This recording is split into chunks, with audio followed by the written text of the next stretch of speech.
Quê? Ela faz o que quiser. Dá uma vazadinha. Dá uma vazada. É. Não, ficou melhor.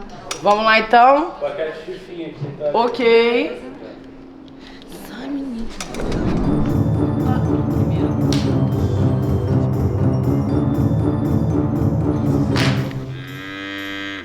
Luísa, que história é essa que tá pelo foco, mano? Hã?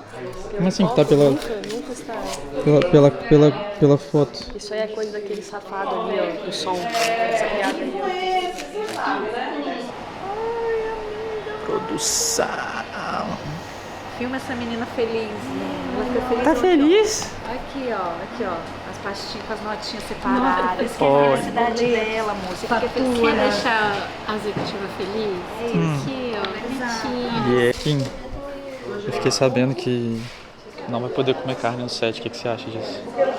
Eu acabei de pedir uma marmita de churrasco. Vixe. Celise, o que você acha? Você acha que devia ter carne no set ou que não era pra ter carne no set? É carne humana, né não? É. É? Ah, não é não? Pera, é humano? Não é não? É a única que eu como. Concentra-te. Tomou? Conversei com a diretora pra poder barrar isso. Não, gente, eu não vou pegar ninguém a comer nada, não. Não, gente, as pessoas são livres pra comer o que elas quiserem, tá ótimo. Será que são? É churrasco humano. Ah, pô, esse aí eu como também. Esse aí eu Churrasco não gosto de humano? gente. Aham.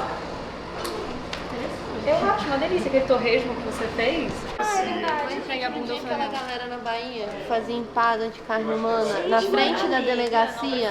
Vendia, e o delegado ainda pergunta, aquela empada que você me vendeu semana passada. Carne humana, não sei o quê. A mulher e o marido que vendiam empada pra todo mundo da delegacia. Não, isso foi na Bahia, esse caso. Aí Foi Recife. mas aqui tinha a galera virou pro delegado e falou: todos vocês são meus maiores consumidores. É, Yuri. Até quando não tá pela foto, né, mano? Você tá gravando? Eu tô... Não, a foto tá toda pronta. Gentil da sua parte. E aí, como estamos? Adivinha? Pela foto.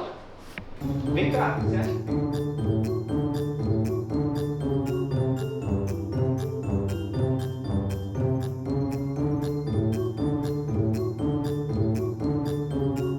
Tá tomando cuidado, Bruno?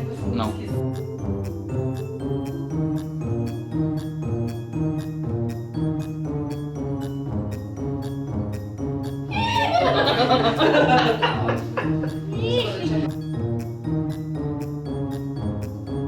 Todo mundo nas posições, por gentileza.